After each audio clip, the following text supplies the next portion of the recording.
Olá, galera do 8º ano, tudo jóia? Muita saudade da escola?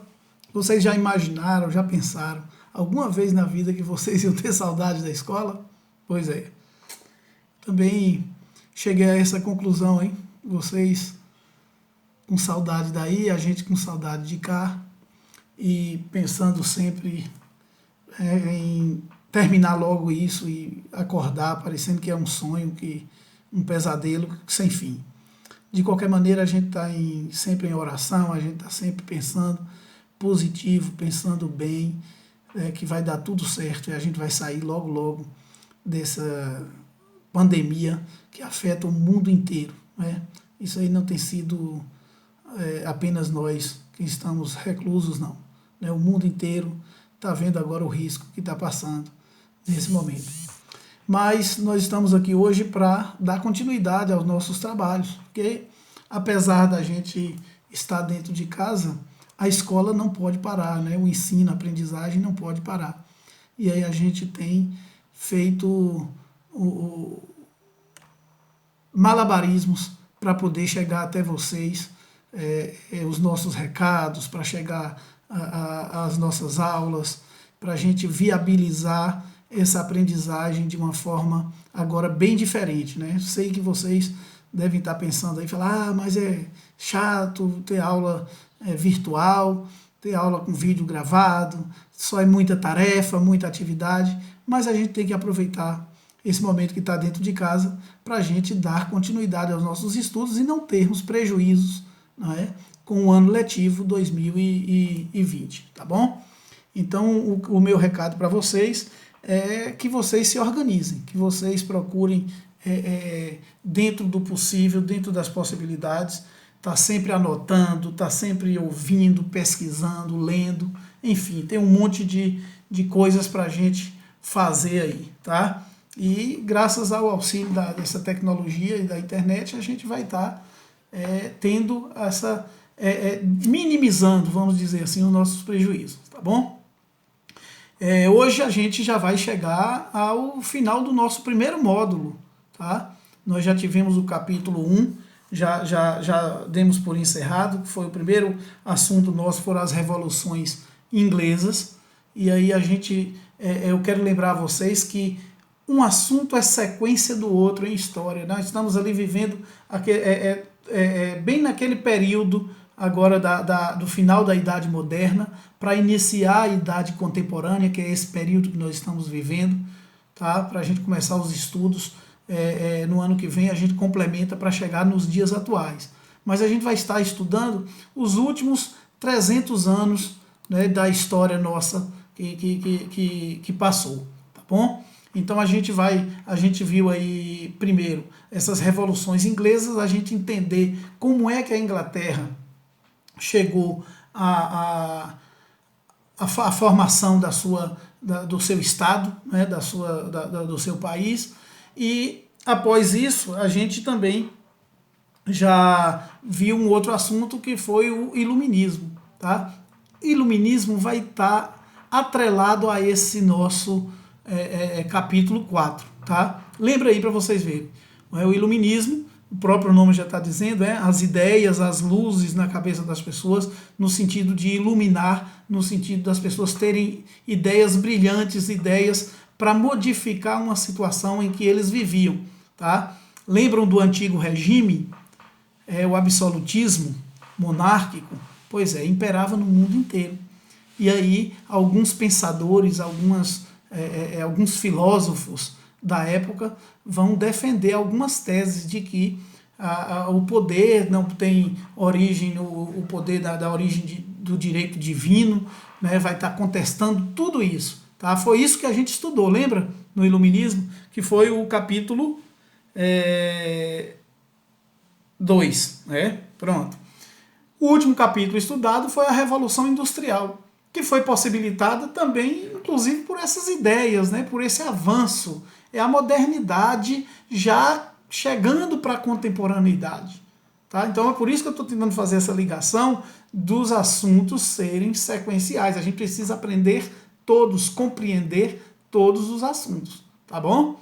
Então, hoje a gente inicia o nosso estudo para falar sobre um assunto extremamente importante em história.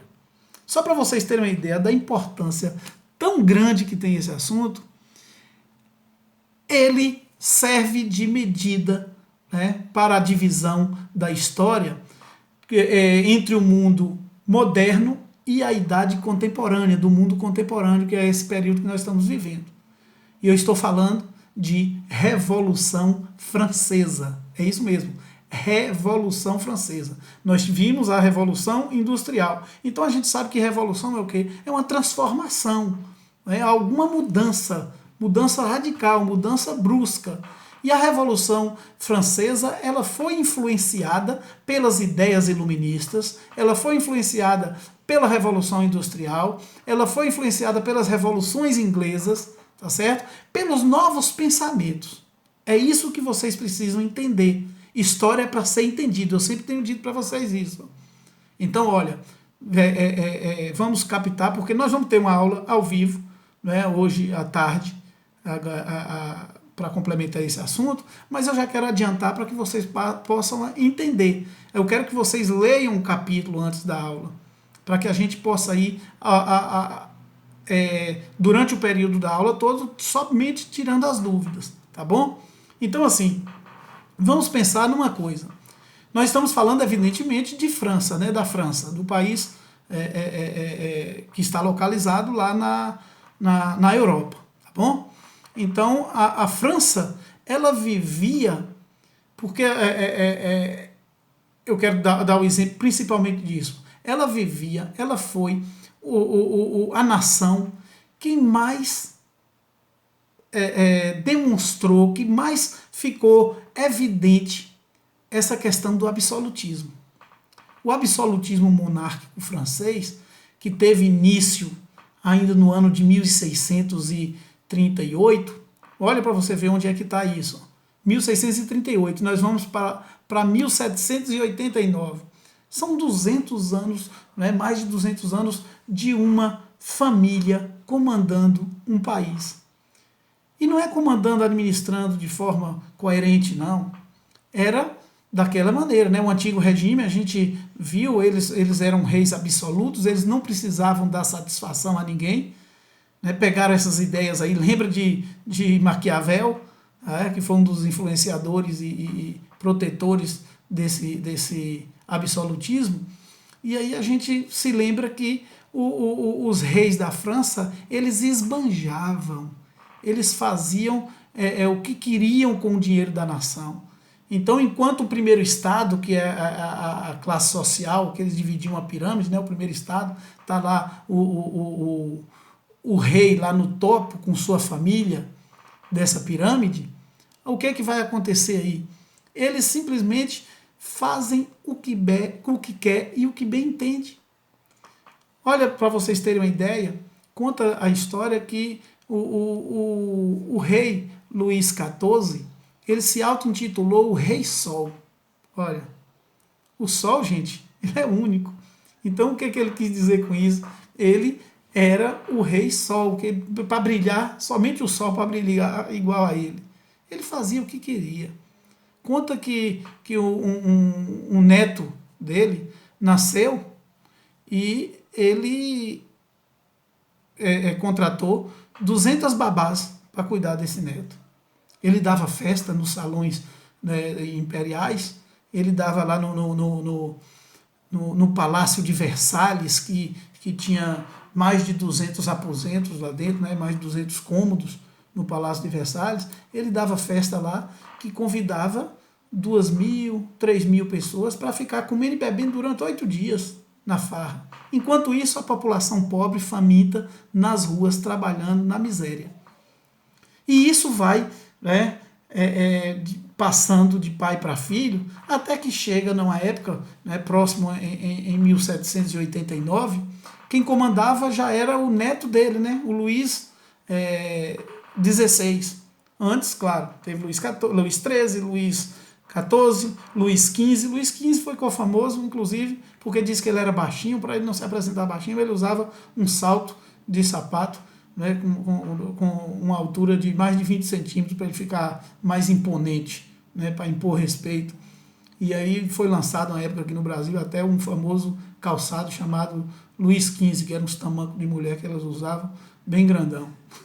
E aí Luiz XVI, que eu quero chegar na introdução do assunto com vocês, Luiz XVI, ele e a sua família mantinha privilégios e comandava uma nação que estava com uma crise enorme, um país que passava fome, com desemprego, precisando das pessoas terem trabalho, e ele no luxo, vivendo na maior tranquilidade. Tá? Lá em cima na pirâmide, no topo da pirâmide, né, do primeiro estado, que aí junto com ele estava o segundo estado, a igreja, né, o clero, sempre ali junto, e o terceiro estado, que era formado pelos burgueses, pelos camponeses, tá? Pelos sans-culottes, né? Quer dizer, não tinha nem colete, não tinha nem roupa para vestir, né, essa turma.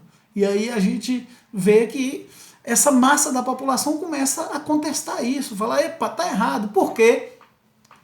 Com base nas ideias iluministas. Lembra dos precursores dos iluministas, né? René Descartes, né? Foi um deles. Mas aí a gente teve, logo depois a gente teve mais outros. Montesquieu, na divisão dos poderes, Montesquieu defendia que o poder tinha de ser dividido, tinha que ter alguém para executar, alguém para legislar e alguém para julgar, porque o rei fazia tudo sozinho. Tá?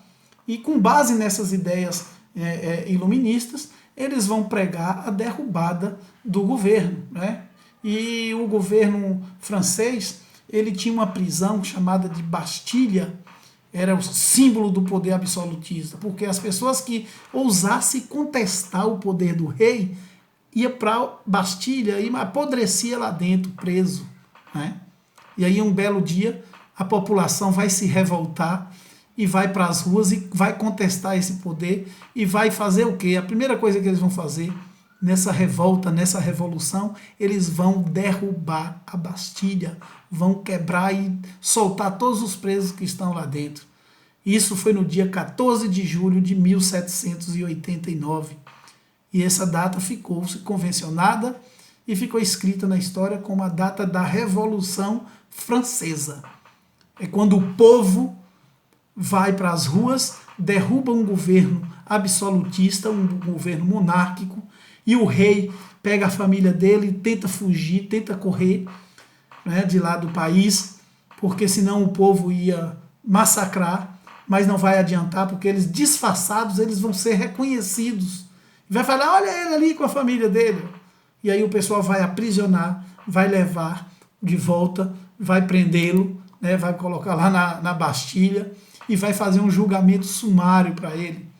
E ele, que tinha esse poder, essa imponência de colocar os seus inimigos políticos na Bastilha e depois julgar e levar para decapitar, né, para arrancar pelo pescoço, né, para arrancar a cabeça, na guilhotina, ele vai ser executado na dita guilhotina. Ele e a família dele.